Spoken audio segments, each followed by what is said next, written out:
recibí la invitación de su pastor para que Dios me dirigiera hacia un texto que pudiera ser de edificación para ustedes. Y bueno, Dios me dio esta porción de la Escritura que seguramente va a hablar al corazón de ustedes.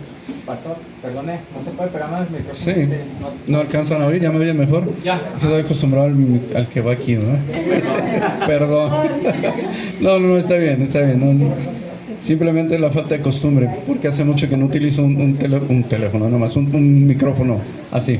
Pero bueno, les decía, Dios puso en mi corazón esta palabra para ustedes, que espero que de verdad sea de edificación, porque toda la Escritura es inspirada por Dios, ¿verdad? Y va a ser útil para enseñarles, para corregirles, para redarguirles y para instruirles. Ese es el propósito. Y hoy vamos a hablar precisamente de cuatro puntos importantes que todo cristiano debe tener en su vida. Y esa Escritura nos va a enseñar a hacerlo. Es el gozo, la oración, la gratitud y las promesas de Dios, ¿verdad? Cómo recibir esa paz que Dios tiene para nosotros a través de la Escritura. Y déjenme decirles que esto que escribe Pablo comienza en el versículo 4 diciendo regocijaos o gócense, ¿verdad? Que es la traducción de esta palabra, en el Señor. Y aquí Pablo estaba en una situación muy difícil, estaba en la cárcel, estaba recluido en una cárcel romana, que si alguna vez han tenido el conocimiento de lo que era una cárcel romana, realmente eran cosas patéticas, horribles, en condiciones insalubres y muy feas, y esto causaba que los presos pues tuvieran mucho sufrimiento, aislamiento y muchas cosas muy malas. Entonces Pablo ahí escribe esta carta y les dice en el versículo 4 a los filipenses: gócense en el Señor. Y se lo repite una vez más, les digo, gócense, alégrense en Él. Y busquen que no estén afanosos por nada, sigue diciendo en este pasaje. Y nos enseña entonces que el gozo en el Señor, la oración constante, la gratitud sincera y una paz sobrenatural entonces guardará el corazón y la mente de cada creyente en Cristo Jesús. Y esto lo podemos aprender en el día a día. No quiere decir que el gozo sea algo que se dé por añadidura en la vida del creyente, porque eso es lo que muchos creemos, que el gozo viene por ser cristiano, y no es así. El gozo es una práctica de vida que tenemos que ejercitar todos los días de nuestra vida. Por eso Pablo está diciendo a ellos: regocíjense en el Señor siempre. No importa tu situación en la que estás viviendo, ¿verdad? Yo sé que el mundo está presentando ahorita muchos problemas. Acabamos de escuchar a nuestro hermano hablar de lo que está pasando en Nicaragua. En Venezuela, que fue algo terrible, de verdad. Yo también he visto testimonios y verdaderamente te dan ganas de llorar por lo que están sufriendo. Por ahí se hizo famoso un pastor que subió un video donde él estaba llorando porque su esposa y su hija estaban debajo sepultadas entre los escombros, pero terminan llorando, pero diciendo: pero él sigue siendo mi Señor, o algo así dice. O sea, es algo extraordinario, pues ver que él estaba tal vez padeciendo la muerte de su esposa, porque no sabía de ellas y de su hija, pero aún así él estaba regocijándose en Dios. Y eso es lo que nosotros debemos hacer. Y eso, mis hermanos, no importa si todo va bien. O sea, no dice regocíjate si todo te está yendo bien, regocíjate si tienes un buen trabajo, o si tienes salud, o si tus situaciones están bien, o si tienes ganas incluso de regocijarte. Esto es una orden pastoral. Fíjense que la palabra regocijaos que utiliza aquí en el original griego es la palabra chairete, que es un verbo en presente, indicativo y activo, como está también en el capítulo 3, versículo 1. ¿Qué quiere decir esto? Los verbos en presente indicativo indican que tiene que ser una acción constante. Eso es lo que quiere decir. Regocíjate cuando, siempre, en todo momento, a toda hora, en toda situación, en cada circunstancia. Regocíjate, porque este es un verbo que tiene que ser aplicado constantemente en nuestras vidas. Es lo que está diciendo Pablo. Y es un mandato, porque está en primera persona y está como una ordenanza pastoral. Regocíjate, hazlo, cumple con esto, sé feliz siempre. Es un mandato y no una sugerencia, y esto es lo que yo les decía al inicio. ¿Por qué? Porque el gozo que podemos sentir en Dios es algo que tenemos que practicar, no es accidental, es algo que el cristiano debe de cultivar, obedecer y ejercitar, ¿verdad? Porque sé que hay momentos en tu vida y en la mía en que no tenemos ganas de estar gozosos. ¿Por qué? Porque nos está yendo mal en alguna situación tal vez. Pero fíjense, Pablo, allá en Hechos 16:25, ¿Recuerdan esta escena donde él estaba recluido en lo más profundo de una prisión junto con Silas? Y de repente escuchan que comienzan a cantar, ¿verdad? ¿Y qué estaban expresando en sus cantos? El amor y la paz que podían sentir sabiendo que Dios tenía control de lo que estaba pasando. Y eso es lo que nosotros debemos de aprender, que no importa la situación en la que estemos pasando, que estemos viviendo, nosotros podemos gozarnos. Yo no sé cómo está tu vida, pero Dios sí lo sabe. Y tal vez tú estés diciendo, ¿cómo me puedo gozar cuando tengo esta situación? Cuando no están bien las cosas, cuando no puedo salir adelante de esto que estoy buscando. ¿Cómo me puedo gozar? Bueno, pues el Señor no nos deja huérfanos en este sentido. Una vez que dice Pablo, gócense, luego dice, en el Señor. ¿Cuál es la fórmula para poder gozarte? Que tu gozo sea basado en Dios. Que lo que tú vivas en tu mente, en tu corazón, siempre sea: Dios es el que tiene control, Dios es el que me puso en esta situación, Dios es el que me va a sacar de ella, Dios es el que es mi esperanza, y si no me saca, no importa, yo sigo gozándome en Él. ¿Por qué? Porque esto es pasajero. ¿Cuánto va a durar tu vida aquí, mi hermano? No sabemos. Nadie sabe la fecha de la muerte, pero yo te puedo decir que según la Escritura, los más fuertes viven 80 años. Obviamente hay sus excepciones, ¿no? Hay quienes viven muchísimo, pero normalmente así es. Vives poco tiempo, 80 años. Para nuestra mente finita no alcanzamos a captar la eternidad, pero podemos entender que es mucho tiempo. Y eso es lo que viene después de la muerte. Si tu situación no mejora aquí, si tienes una vida llena de angustias y de problemas, que tu gozo esté en el Señor, sabiendo que tarde o temprano vas a estar con Él. Y ahí no habrá tristeza, no habrá llanto, no habrá dolor. Y eso es la esperanza que nos está diciendo aquí Pablo. Y debemos entender también algo, que esto también, como se basa en el Señor, podemos estar seguros que el Señor no cambia, que el Señor es inmutable. Eso dice la Escritura. Hebreos 13:8 dice: Jesucristo es el mismo ayer y hoy y por los siglos. No sé si quieran leerlos o se los digo así, los anotan si pueden. Si nos entretenemos en leerlos, nos va a tardar muchísimo tiempo. Entonces, mejor ténganlos en su corazón o apúntenlos en un papel para que los vean en su casa y puedan ustedes, como los de Berea, constatar que lo que se dice aquí es cierto. ¿Sí? Entonces dice la Escritura, Hebreos 13:8: Jesucristo es el mismo ayer, hoy y por los siglos.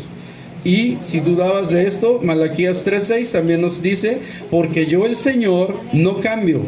Por eso vosotros, oh hijos de Jacob, no habéis sido consumidos. Y esto está diciendo Jesucristo, que es Dios mismo, y después Malaquías asegurando que Dios no cambia, es inmutable. Entonces, ¿dónde puedes tú estar sustentado? En alguien. ¿Cuál es tu base de fe? ¿Dónde estás parado? Si estás parado sobre tus bienes, sobre lo que tú tienes, sobre esta tierra, pues la tierra se sacude y fuerte, ¿verdad? Entonces aquí no puede estar tu esperanza en este lugar, debe de estar en el Señor. Tu gozo debe de estar más arriba de lo que ves en las nubes, más allá en el cielo. Entonces, gozarse en Cristo, mis hermanos, debemos hacerlo porque su obra, su gracia, su fidelidad y su salvación está en nosotros, y tenemos promesas las cuales podemos apropiarnos. Tú puedes decir tal vez: no entiendo lo que me está pasando, ¿sí? Pero sé quién es mi Salvador. Tal vez no tengo respuesta para lo que estoy viviendo, pero tengo al Señor conmigo. Y eso es algo que no debes de olvidar. Tal vez no tengas las fuerzas para seguir luchando, pero puedes saber que Cristo está contigo todos los días hasta el fin del mundo. Y eso es algo que nos debe de dar esperanza. Entonces, después dice gócense en el Señor, regocíjense en el Señor siempre. No dice a veces, no dice cuando puedas, no dice cuando tengas ganas, no dice cuando tengas ánimo, dice siempre. Y esto derriba excusas del corazón humano. ¿Por qué? Porque nosotros somos muy dados a regocijarnos cuando las cosas están bien, ¿o no? Y decimos: ay, soy feliz. Y luego tenemos una falsa cultura que dice: si a ti te va bien porque ganas buen dinero, eres bendecido. ¿O no? Yo conozco un montón de ricos que son infelices y que no pueden tener paz en su corazón. Y no quiero decir con esto que el dinero sea malo, ¿no? Hay que buscar siempre mejorar, y con la ayuda de Dios lo vamos a poder hacer, siempre y cuando esté en sus planes, ¿verdad? Yo no les estoy vendiendo un evangelio de prosperidad, pero sí te digo que si trabajas bien y eres una persona honesta y honrada, lo más seguro es que te vaya mejor que a otros, ¿o no? ¿Verdad? Entonces tu alegría no debe de ser si tu problema se resuelve, o si tu familia cambia, o si tu vida fuera más fácil. ¿Por qué? Porque tu gozo debe estar en el Señor, no en las circunstancias, sino en lo que te rodea. Esa es la diferencia, mis hermanos, entre la iglesia de Cristo y la gente del mundo. El mundo te ofrece momentos de felicidad, ¿no? Puedes ser feliz porque ganó tu equipo al que le vas. Puedes ser feliz porque te ascendieron en el trabajo. Puedes ser feliz porque tienes muchas cosas para cuales ser feliz. Pero el gozo, mis hermanos, viene de dentro. Todo lo demás viene de fuera. Eso es lo que quiero recalcar. El gozo está aquí en ti. Es algo que tú tienes en tu corazón a través de Dios. Y no importa la circunstancia, no importa que tu equipo pierda, no importa que te despidan del trabajo, no importa que no tengas dinero, incluso no importa que no tengas para sustentarte un día, puedes ser gozoso. ¿Por qué? Porque tú dependes de Dios y no de las circunstancias. Y eso es lo que debemos de aprender. Por eso les digo que el gozo es algo que se tiene que ejercitar en la vida diaria. ¿Sí? Es una cosa que debe ser intencional. Y por eso, después de que dijo esto mismo, Pablo vuelve a repetir, dice así: regocijaos en el Señor siempre, y luego termina diciendo, otra vez los digo, regocíjense. En la Escritura, mis hermanos, cuando hay repetición de palabras es porque quiere Dios que tengas mucha atención en lo que está diciendo. Es una forma, se le llaman hebraísmos, que son repeticiones de palabras para que entiendas que eso que va a decir es importante. ¿Recuerdan que Jesucristo decía muchas veces, de cierto te digo? Sí. Eso era como decir, hey, escucha, pon atención, lo que voy a decir es importante. Eso quería decir. Y aquí Pablo lo usa también para decir regocíjate, y luego termina diciendo, y otra vez te digo, regocíjate. ¿Por qué? Porque es importante que entiendas o que entendamos que debemos de vivir una vida de gozo. Y entonces el regocijo no es una convicción humana, no es algo bíblico, mis hermanos. Es algo que podemos entender en la Escritura. No es por fuerza humana, no es porque tienes un buen temperamento, no es porque vas a una clínica de autoayuda. Es porque tus convicciones y tu garantía de vida están sustentadas en el que no cambia, que es Dios o Jesucristo. Y por eso tú puedes estar firme en esto. ¿Por qué? Simplemente porque Dios es bueno, porque Dios es soberano, porque Dios no abandona a los suyos, porque Cristo ya venció la muerte, el pecado y el mundo, dice la Escritura también, porque nada te puede separar de su amor. ¿No es cierto? Sí, amén. Y que tu vida está escondido con Cristo en Dios. ¿No son suficientes motivos para estar gozoso? Sí, amén. Yo creo que sí. Esto marcaría, mis hermanos, una diferencia enorme contra el mundo. ¿Por qué? Porque a veces los cristianos somos bien llorones. Y nos pasa algo y vamos afuera, en lugar de glorificar al Dios que tenemos, vamos a decir que nuestro Dios, cuando tú te quejas, mi hermano, cuando nos quejamos, le estamos diciendo al mundo que el Dios en que nosotros creemos no es suficiente. Y el mundo entiende eso. Entonces, cuando tú le predicas el evangelio a alguien que te oye quejarte todos los días o con mucha frecuencia de lo que te sucede, ¿qué evangelio le estás vendiendo? ¿Qué Dios le estás presentando? Yo, por ejemplo, si has leído las cartas de Pablo, sobre todo las cartas de la prisión, si tú las lees de verdad, en ningún lugar de la carta Pablo se queja. Nunca se queja. Y les voy a decir una cosa, si las han leído, fue apedreado, golpeado, encarcelado, arrastrado. 2 veces lo apedrearon hasta prácticamente matarlo, porque dice en la Escritura que lo dieron por muerto. Naufragó, estuvo en el mar ahí a punto de ahogarse, y tuvo una vida realmente mala, si lo vamos a ver así, ¿sí? Pero lo hizo por amor a Dios, y en ningún lugar de sus cartas se queja. Incluso cuando está hablando con estos filipenses, lo hace por agradecimiento. Esta carta está dirigida a ellos para darles las gracias. ¿Por qué? Porque a pesar de su pobreza le habían mandado dinero, y era una iglesia que se preocupaba por él y le mandaba constantemente ofrendas, y él está gozoso por ellos. Y dice, gracias porque una vez más retomaron esto, y lo que ustedes me dan es una bendición para mí. Ahí está en el último, un poco más adelante de lo que estoy leyendo, pueden leerlo. Y entonces este Pablo nos enseña que podemos vivir bien aún en la adversidad, porque Pablo dice, he aprendido a contentarme con cuando tengo mucho, y también en la escasez. En todo estoy enseñado, decía Pablo, ¿no? Y nosotros a veces somos tan diferentes a Pablo, y muchas veces nosotros nos comparamos con él, ¿no? Bueno, a mí me pasa. Y digo, bueno, ¿qué tenía Pablo que yo no tenga? ¿O por qué yo no puedo ser como Pablo? ¿Por qué no puedo hacer lo que Pablo hacía? Y la diferencia estriba precisamente en el versículo que sigue. Me voy a saltar el 5 porque la gentileza, mis hermanos, es algo que nosotros como cristianos debemos mostrar. De eso no tengo ni que hablar, debemos ser amables. ¿Por qué? Porque tenemos gozo. Una persona gozosa siempre es amable, ¿o no es cierto? ¿Te has topado con alguien amargado? ¿Conoces a alguien amargado? Sí. ¿Y es amable? Generalmente no, ¿verdad? Siempre está enojado. Está amargado, esa es la verdad. Y la amargura es uno de los pecados más notorios, ¿eh? ¿Por qué? Porque te pudre por dentro, y perdone la expresión, pero echa raíces y sale, lo que saca la amargura son muchas cosas malas, envidia, murmuración, chismes, o sea, es como un arbolito que da muchos frutos malos generalmente. Y eso es entonces lo que dice Pablo aquí: vuestra gentileza sea conocida, en el versículo 5, si me estás acompañando en tu Biblia, dice: sea conocida de todos los hombres, el Señor está cerca. Entonces la gentileza, fíjate, viene de una palabra griega que es epeikes, que significa precisamente eso, ser suave o gentil. Y en otras traducciones, del origen de este verbo, quiere decir paciencia, suavidad, una mente tranquila y un espíritu paciente y magnánimo. Eso es lo que les está diciendo en pocas palabras.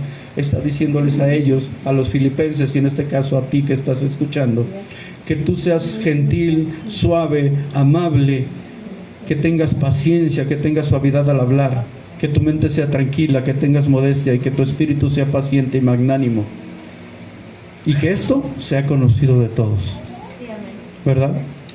Entonces aquí no hay mucho que hablar. Una persona ansiosa, porque después sigue el versículo 6 donde dice: por nada estéis afanoso. Allí nos indica cómo contrarrestar eso, ¿verdad? Y nos dice algo también que podemos ver. Dice: el Señor está cerca. Termina en el versículo 5, dice: vuestra gentileza sea conocida de todos los hombres, el Señor está cerca.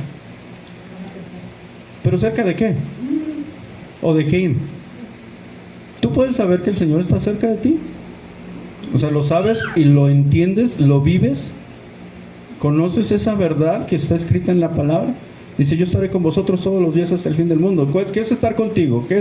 ¿Qué entendemos cuando sabemos que Dios está con nosotros?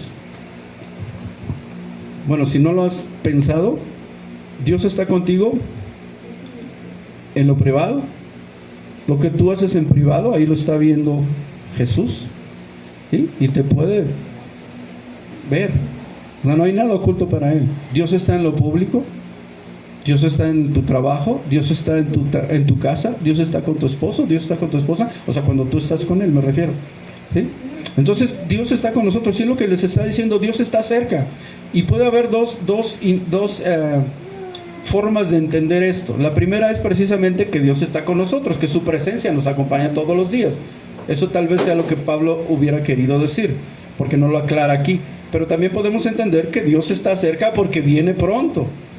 Estamos en los finales de los tiempos. Eso es algo que todos los cristianos debemos de saber y entender, porque es algo que viene y es algo que es inminente, y cada vez podemos ver más pruebas de que Él viene pronto por su iglesia. ¿Ustedes lo creen? Sí, amén. ¿Y viven de acuerdo a eso? Esa es la diferencia, ¿verdad? ¿Por qué? ¿Quiere preguntar algo? No más. Digo, más bien por el contexto de lo que venía hablando el apóstol Pablo, pareciera que está hablando que está cerca de nosotros, para no vivir en aflicción, sino que Él está con nosotros y es la compañía y es la fortaleza que nos da. ¿Podría ser? Sí, de hecho es algo que estaba mencionando. Dice el Salmo 145:18: el Señor está cerca de todos los que lo invocan, con sinceridad. Y Santiago 4:8 nos dice: acérquense a Dios y Él se acercará a ustedes. Entonces Pablo se está refiriendo a eso, pero también podríamos entender esta parte donde Pablo está diciéndoles, porque él creía que ya venía pronto.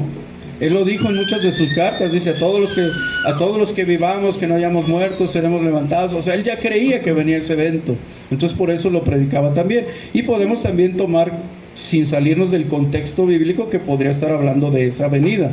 ¿Sí? Apocalipsis 22:12 dice: he aquí yo vengo pronto y mi galardón conmigo para recompensar a cada uno según su obra. Apocalipsis 22:20 nos dice: el que da testimonio de estas cosas dice: ciertamente vengo en breve. Entonces aquí podemos entender, y cualquiera que sea la acepción que estamos en este versículo, en esta frase, donde dice el Señor está cerca, de cualquier manera tenemos un compromiso. Saber que está con nosotros y saber que viene pronto. Está cerca de cualquier manera, ¿no? Entonces podemos vivir conforme a eso. Y luego nos dice ahí en el versículo 6, por nada estén afanosos. Y esto me llamó mucho la atención porque el afán, mis hermanos, nos lleva a la ansiedad. En unas versiones dice por nada estén ansiosos. ¿Y qué es lo que nos causa ansia? O afán, la preocupación, exactamente. Y fíjense ahorita, mis hermanos, ¿saben cuál es la enfermedad de este siglo? Sí, la ansiedad. La ansiedad. La ansiedad. Ya encontramos niños pequeños ansiosos. Es más, he leído, a mí me encantan los perritos, que hay perros con ansiedad, que tienen traumas ya los perros. ¿Por qué? Porque el amo les transmite esa ansiedad. Digo, no tiene nada que ver el perrito con Dios, pero bueno, sí, como criatura sí. Pero es algo que estamos viviendo día a día y que está causando estragos en la vida de los cristianos, porque los cristianos estamos exentos de esto. ¿Por qué? Porque nos hemos dejado llevar por lo que el mundo está diciendo que tenemos que hacer, y estamos compitiendo constantemente con los de allá, con los del mundo, para tener lo que ellos tienen y para hacer lo que ellos hacen y para vivir como ellos viven, y vivimos endeudados. ¿Por qué? Porque quiero tener la televisión de 50 pulgadas que tiene mi vecino, porque quiero tener el carro que tiene mi vecino, porque el que nada debe, nada tiene, ¿verdad? Y así vivimos, y eso nos causa ansiedad, y eso está mal. O sea, no es malo tener, no estoy diciendo eso, pero sí es malo endeudarnos para tenerlo. O sea, cuando tú no puedes pagar algo, hay un estudio muy bueno que tomé hace muchos años que se llama Libertad Financiera, que se los recomiendo si alguna vez lo pueden tener con el pastor. Enseñaba algo, el escritor dice, hay dos cosas, dice, en endeudarte o tener un compromiso. Un compromiso es algo que tú calculas que puedes pagar. ¿Sí? O sea, puedo pagar este auto porque mi sueldo es tanto, esto es lo que separo para Dios, esto para eso, y me queda esta cantidad para poder pagar mi auto. Estoy adquiriendo un compromiso. Pero si yo me compro un carro que no puedo pagar porque voy a tener que quitar de lo que le doy a Dios, o quitar para mis vacaciones, o quitar para mis diversiones personales, o para mis obligaciones fiscales o familiares, entonces yo estoy adquiriendo una deuda, porque me va a meter en un problema. Y según los expertos en finanzas, dicen que no deben tus pagos o tus deudas no deben de exceder del 30% de tus ingresos. Y eso es lo que te va a traer paz. Si tú debes más del 30% de lo que tú ganas, si ganas 100 pesos y debes 50 o 60 de esos 100 pesos, tú estás en problemas financieros. Y eso te va a causar ansiedad. ¿Sí? Entonces, esto es algo que Dios nos pide. No estés afanoso por nada. Ahora, ya estás metido en una bronca. Ya tienes que resolver eso. ¿Sí? Entonces la solución es esta, dice el versículo 6. Por nada estés afanoso o ansioso, sino sean conocidas vuestras peticiones delante de Dios. Y aquí es algo que podemos aprender. Dios quiere que tú te acerques a Él a pedirle, porque es nuestro Padre. Es algo que podemos nosotros vivir y aprender. ¿Sí? El gozo, fíjense cómo Pablo nos va llevando de la mano. Hay que gozarnos en Dios, pero también hay que mostrar amabilidad a las personas, hay que ser buenos de carácter y no estar ansiosos por nada. Y para no estar ansioso, pues acércate a Dios y pídele lo que necesitas. Es lo que está diciendo Pablo. Sean conocidas vuestras peticiones delante de Dios. Eso es lo que dice. Y esto no quiere decir que no tengas problemas, o sea, que ignores tus problemas, ¿no? Que no vayas a Dios.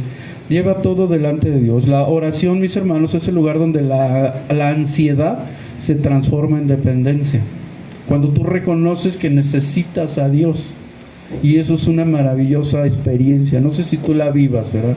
Yo sé que aquí espero de verdad que todos oren, pero les invito a que se conviertan en personas de oración. ¿Qué quiere decir esto? Que tú tengas cada día un tiempo apartado para Dios. Esto te va a ayudar a ti, te va a bendecir muchísimo. Yo sé que los afanes del día, tú dices, es que no tengo tiempo, es que trabajo mucho, o no sé cuál sea tu excusa delante de Dios. Pero lo que sí sé es que si tú te formas el hábito de orar todos los días, apartando un tiempo para Dios, en la mañana, en la tarde, en la noche, a la hora que puedas. Yo te recomiendo que sea en la mañana, porque es el mejor tiempo para orar, porque estás encomendando tu día a día a Dios. Que lo apartes, comienza con poco tiempo, 10 minutos, 15 minutos, hasta que se vuelva en ti un hábito y una necesidad. Yo siempre les ilustro en la iglesia a los muchachos, les digo, esto es como cuando tienes una novia. O sea, la ves y te llama la atención y te gusta, ¿no? Dices, qué guapa está esta chica, ¿no? Y te acercas a ella. Y estoy parafraseando poniendo una analogía, no estoy diciendo que Dios sea así, pero que lo digo para que entendamos un poco mejor. Tú llegas con la novia y comienzas a conocerla. ¿Y? Porque no puede ser, el amor a primera vista no existe, eso es falso. Existe el deseo y la atracción a primera vista, y eso sí, pero el amor a primera vista es mentira, no existe, ¿verdad? Entonces, para que tú ames a una persona necesitas conocerla, ¿sí o no? Entonces, ¿cómo vas a amar a Dios si no lo conoces?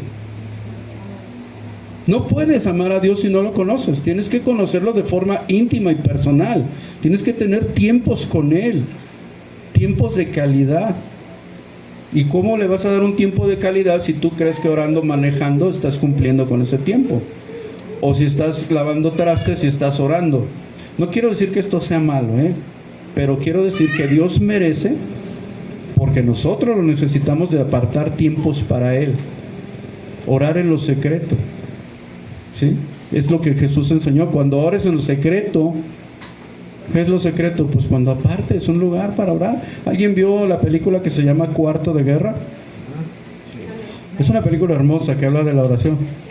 Y esta mujer tenía un cuartito, creo que era debajo de la escalera, así una cosa pequeñísima donde ella se encerraba a orar. Y esto nos deja un ejemplo, ¿verdad? Y no solamente la película, sino la misma palabra nos pide que oremos todos los días, constantemente, orad sin cesar, dice la Escritura. Y esto quiere decir que tus oraciones sean constantes y durante todo el día. Cuando te acuerdes, cuando manejes, cuando estés lavando trastes, cuando estés barriendo, cuando lleves a tu perrito a pasear. O sea, siempre estar orando. Pero cuando yo tengo una cita personal con Dios, es cuando Dios va a transformar mi vida. Porque me voy a acercar a Él y entonces Dios va a hablarme a mí directamente. ¿Sí me explico? Porque toda mi mente y mi corazón está concentrado en ese momento. Por eso Pablo dice que lleven delante de Dios sus peticiones, no ocasionales. Y también nos dice que sean personalizadas. Eso es lo que está diciendo Pablo. Tus peticiones, una petición es algo específico, no sé si me está explicando. Por ejemplo, tú le puedes decir a Dios, ay Señor, bendice mi día. Es una petición general, ¿verdad? Pero si tú le dices a Dios, Señor, bendice mi día hoy porque tengo una junta de trabajo en la que tengo que presentar un proyecto para que mi empresa pueda vender algo y yo pueda tener un ascenso. Ya es diferente, ¿no? Sí. Ya le dijiste a Dios qué quieres que Él haga. Igual puedes pedirle por tu temor. ¿A qué le tienes miedo, mi hermano? ¿Tenemos miedo a la muerte? Tal vez no, tal vez sí. ¿Tienes miedo a que te quedes sin trabajo? ¿Tienes miedo a una enfermedad? ¿Tienes miedo a cosas buenas? Dile a Dios, Señor, ayúdame con este temor. Tengo miedo de esto. Y eso no te hace menos delante de Dios, sino al contrario, te acerca más a Dios. Cuando pides por tus hijos, cuando pides por una necesidad, cuando pides por una lucha personal, cuando pides por alguna carga, sé específico con Dios. Por ahí me decía un pastor hace muchos años, dice, cuando yo oraba por mi carro, le decía, Señor, quiero un carro, ayúdame a comprar un carro, pero quiero un carro de 4 puertas y quiero que tenga aire acondicionado y quiero que sea color azul y quiero que sea de esta marca. Y quiero que no cueste más de esto porque no tengo más dinero. Y a veces nos reíamos, ¿no? Nos daba risa escucharlo. Y le dicen, ¿por qué se ríen? Le digo, a ver, cuando tú le pides algo a tu papá, papá, ¿me compras una nieve? ¿De qué la quieres? ¿La quieres en cono o la quieres en vaso? ¿La quieres con chispitas o sin chispitas? ¿Sí? ¿O no? Sí. Así es Dios. ¿Cómo quieres que Dios haga las cosas para ti? Pídelas así. Es tu Padre y está esperando que nos acerquemos a Él. Dios nunca está ocupado para nosotros, hermanos. Y eso es algo que nos debemos de pasar. Lo que conocemos de Dios, hermanos, debe de pasar al corazón. Yo les digo siempre a mi esposa, la Biblia es para vivirla, no para memorizarla. ¿Sí me explico? Porque ¿qué te ganas con saberla de memoria si no vives nada de ella? Entonces, para que la Biblia tenga efecto en mí, No solamente la tengo que conocer, tengo que creerla. Si Dios dice que va a estar conmigo todos los días hasta el fin del mundo, es algo que yo tengo que creer y vivir. Si Él dice que nunca que siempre me sostendrá, que siempre me cuidará, debo de creerlo así, ¿verdad?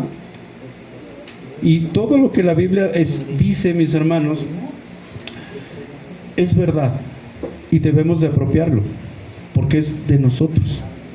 Este libro no está escrito para los marcianos, como ahora están diciendo, ¿verdad?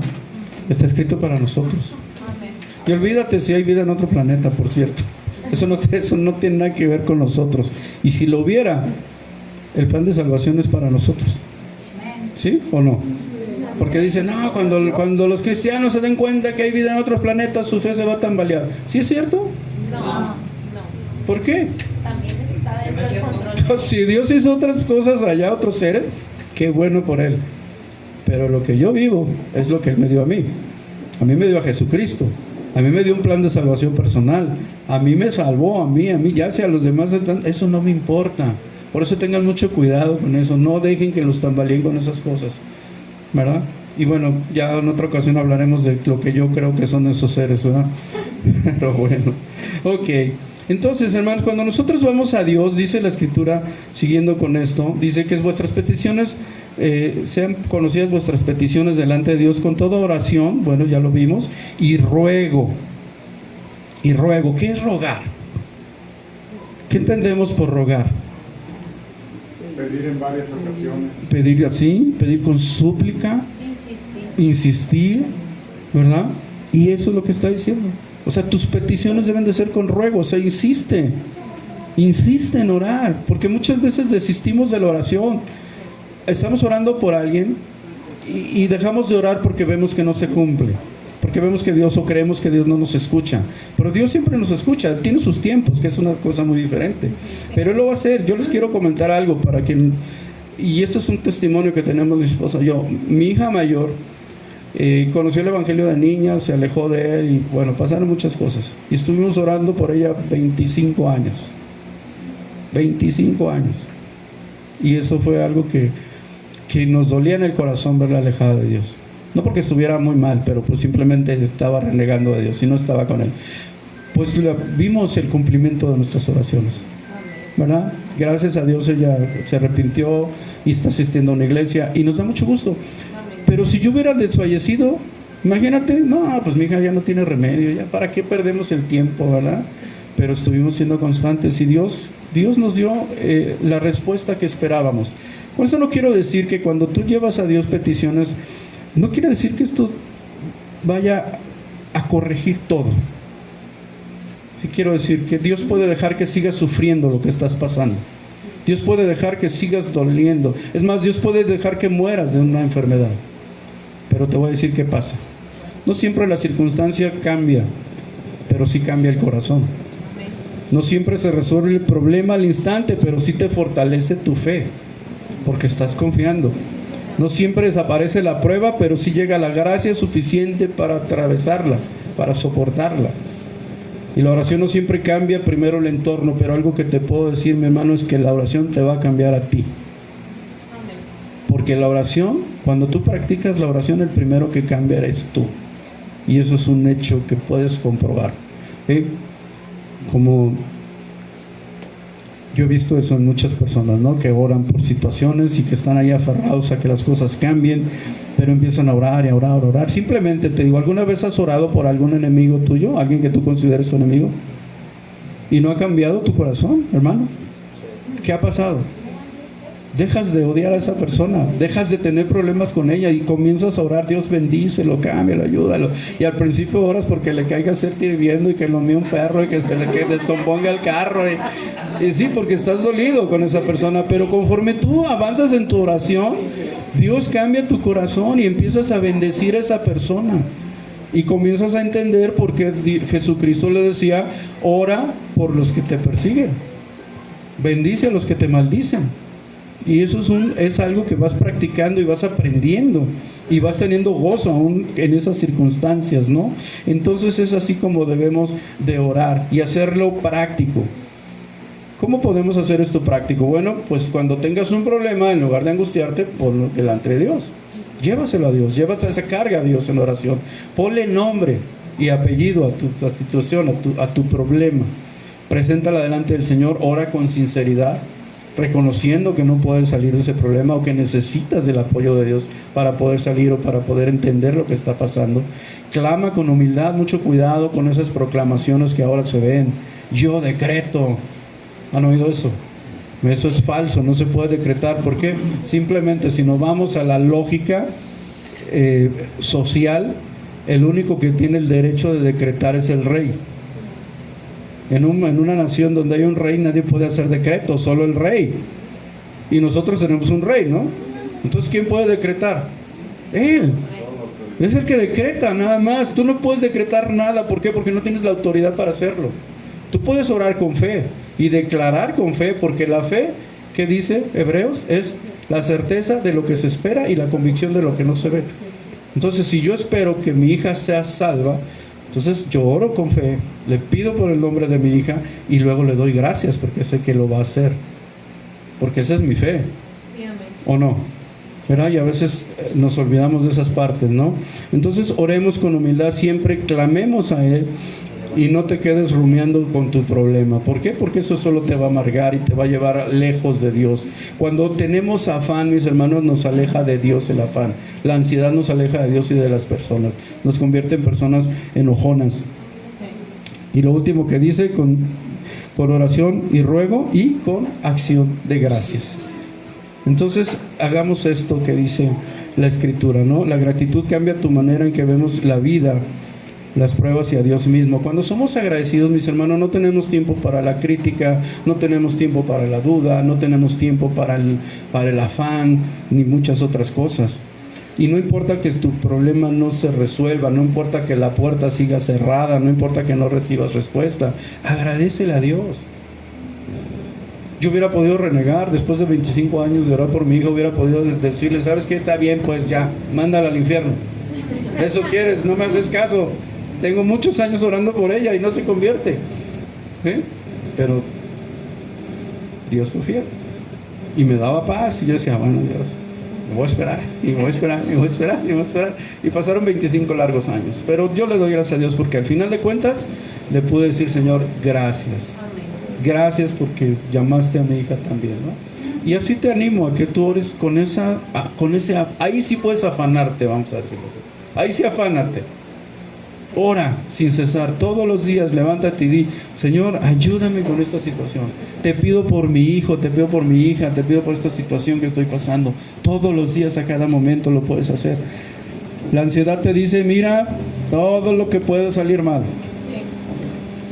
Y la gratitud te dice, mira todo lo que Dios ya ha hecho bien. ¿Verdad? Entonces veamos siempre con gratitud lo que Dios ha hecho. La ansiedad amplifica los problemas. ¿O no es cierto? Tú ves un bronconón de este tamaño, ¿no? Enorme, pero ¿de qué tamaño es el Dios que tienes? Más grande. Para Dios no es nada. Dejemos a Dios las cosas. La gratitud magnifica la fidelidad de Dios. Entonces seamos agradecidos siempre.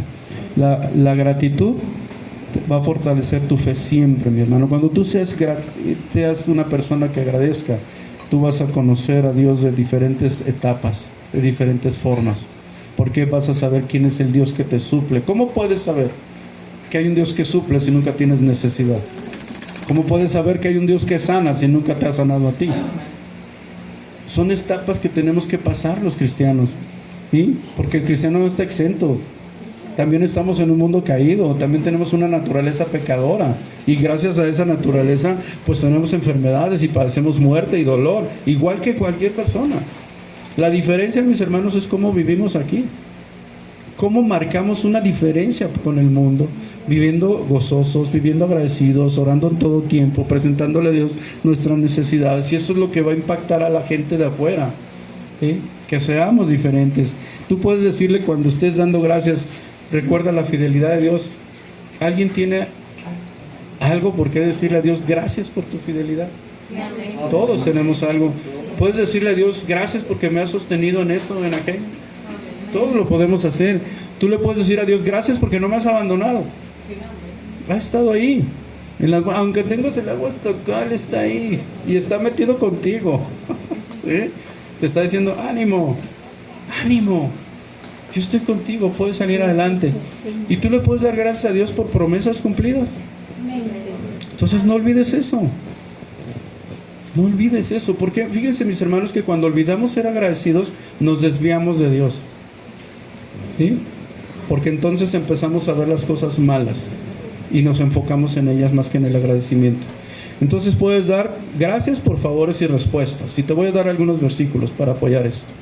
El Salmo 116 versículos 1 y 12 dice así: amo a Jehová, pues ha oído mi voz y mis súplicas.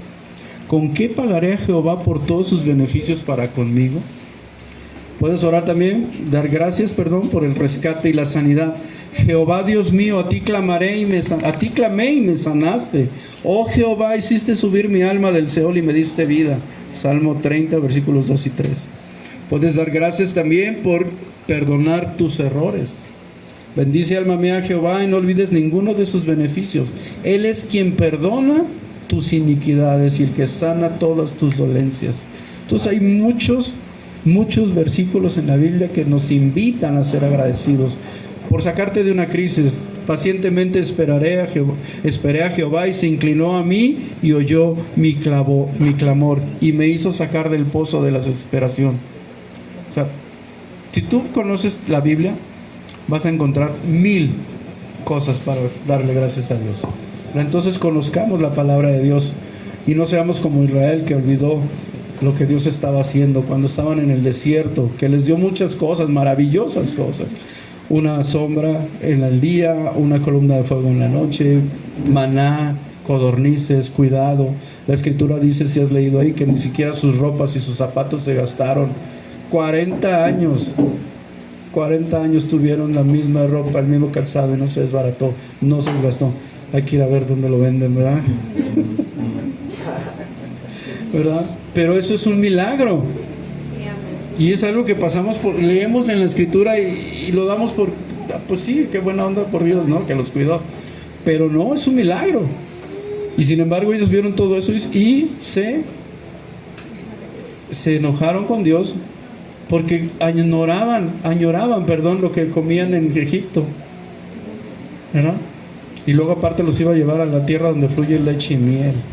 Y ellos añoraban los ajos y las cebollas de Egipto. A veces así somos, ¿no? Y la representación de Egipto en la escritura siempre es lo malo, el pecado que estamos dejando atrás. Entonces a veces así somos, ¿no? Queremos volver a lo que hacíamos, queremos volver a lo que teníamos, queremos volver a saborear el ajo y las cebollas que teníamos en el mundo de pecado. Así es que no olvides ser agradecido para que eso no te suceda. Entonces puedes dar muchas gracias a Dios por muchas cosas. Por la salvación simplemente, que es un regalo inmerecido. Porque te adoptó como hijo de Dios, que es un regalo inmerecido. Por la presencia del Espíritu Santo en tu vida, que es un regalo inmerecido. Por la iglesia que tienes, que es un regalo inmerecido. Por la palabra de Dios, que es un regalo inmerecido. Cada bendición expresa gracia divina. Y seamos agradecidos por todo lo que tenemos de Dios, ¿verdad? Y quiero llevarlos a terminar en el último punto de mi predicación. ¿Qué es el resultado de todo esto que podemos estar practicando cada día? El ser agradecidos, el orar, el presentar peticiones y el acercarnos a Dios con sinceridad. Dice el versículo 7: y la paz de Dios, que sobrepasa todo entendimiento, guardará vuestros corazones y vuestros pensamientos en Cristo Jesús. La paz de Dios no es la paz del mundo, no es si tienes dinero, no es si hay tranquilidad, no es si hay salud, no es si hay problemas o no los hay. Es una paz que no entiende la gente. Por eso dice la escritura que es la paz de Dios que sobrepasa todo entendimiento. El entendimiento de la gente de allá afuera, que te puede preguntar, ¿por qué estás tan tranquilo si te acaban de diagnosticar cáncer? ¿Por qué estás tan tranquilo si perdiste tu trabajo? ¿Cómo le haces para vivir con esa paz? A mí me llegaron a decir, una vez me dijeron, es que tú tienes sangre de atole, nada te mueve. Y le dije, no tengo sangre de atole, siento lo mismo que tú, pero estoy en paz. La diferencia es que yo sé a quién tengo y cuál es el resultado de lo que estoy viviendo. Tú no lo sabes, por eso te angustias, pero yo sí lo sé. Y eso es lo que debemos de hacer. O sea, que te digan que eres de Atole, no importa. Que vean a Dios en tu vida, que reflejemos a Cristo en nuestra vida. Por eso Pablo nos dice ahí que tengamos una gentileza que sea notoria a la gente, ¿verdad? Que seamos siempre amables. Entonces esa paz que sobrepasa todo entendimiento es lo que Dios trae como resultado de la oración, de dejar el afán en sus manos. Podemos tener paz en nuestro corazón y podemos tener esa tranquilidad. Y fíjense una cosa, dice la Escritura, dice que la paz de Dios que sobrepasa todo entendimiento guardará vuestro corazón y vuestros pensamientos. Y aquí utiliza una palabra, Pablo, que es una palabra de uso militar. En griego es phroureo. Y es una palabra compuesta que significa montar guardia como centinela, poner espías en la puerta. Eso es lo que está diciendo.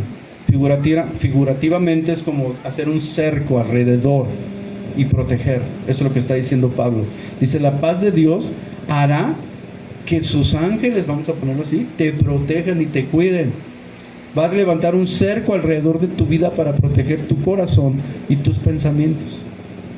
Entonces aquí podemos entender un poco más. Y en Filipos, que era una colonia romana, pues obviamente, entendían lo que Pablo estaba diciendo, porque todas las colonias romanas estaban protegidas por soldados.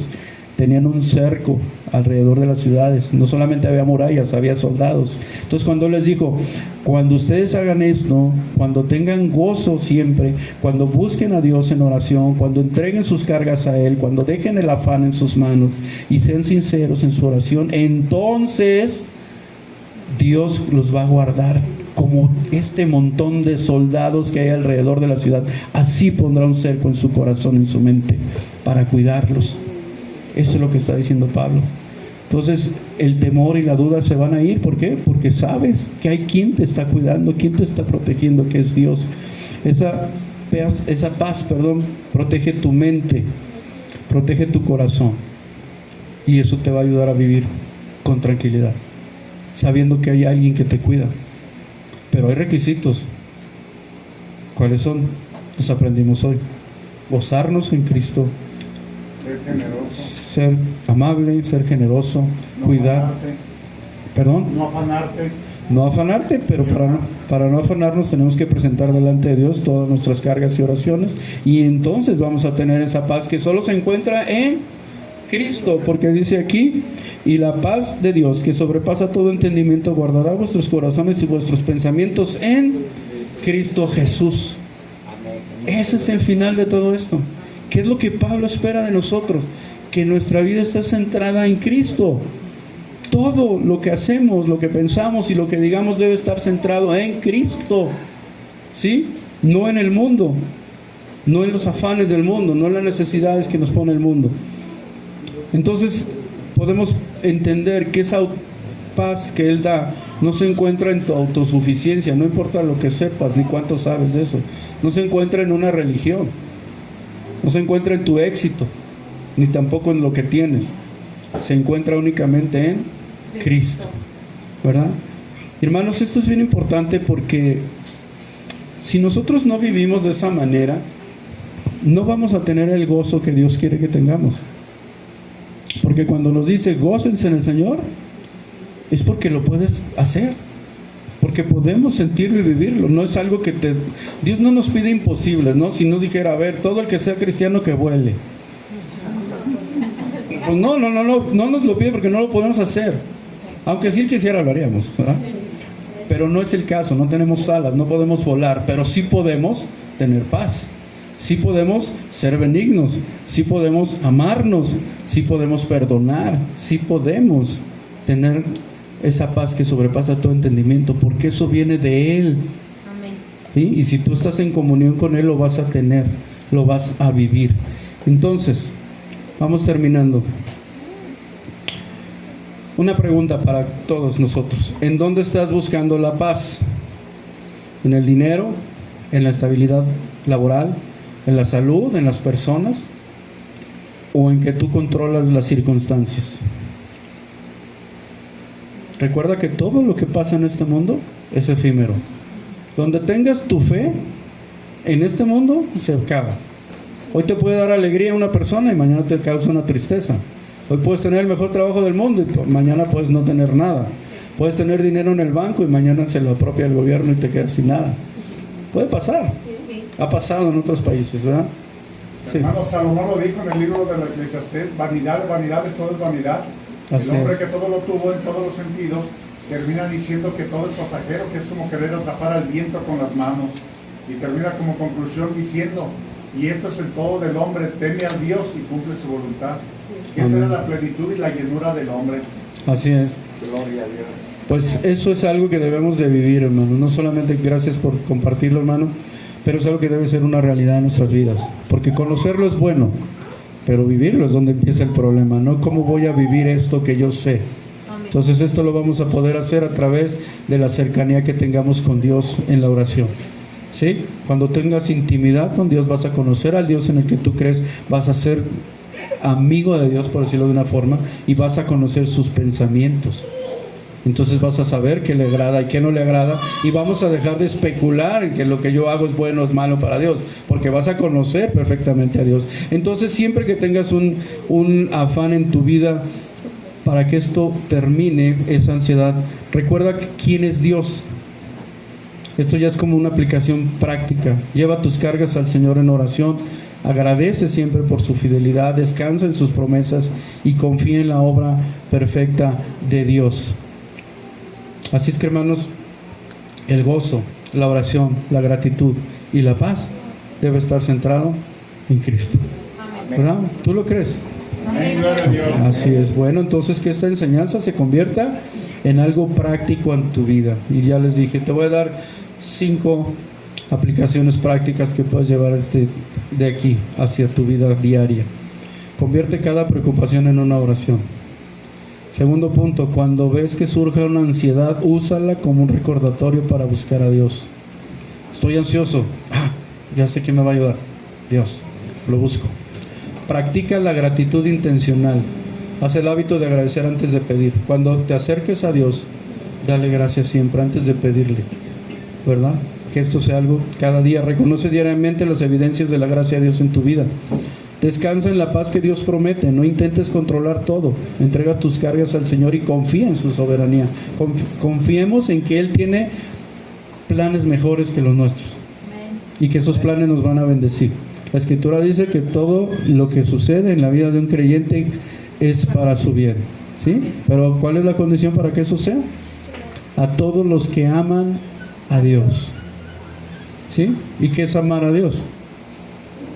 Cumplir, como decía el hermano, cumplir sus ordenanzas, guardar sus mandamientos y vivir una vida de santidad.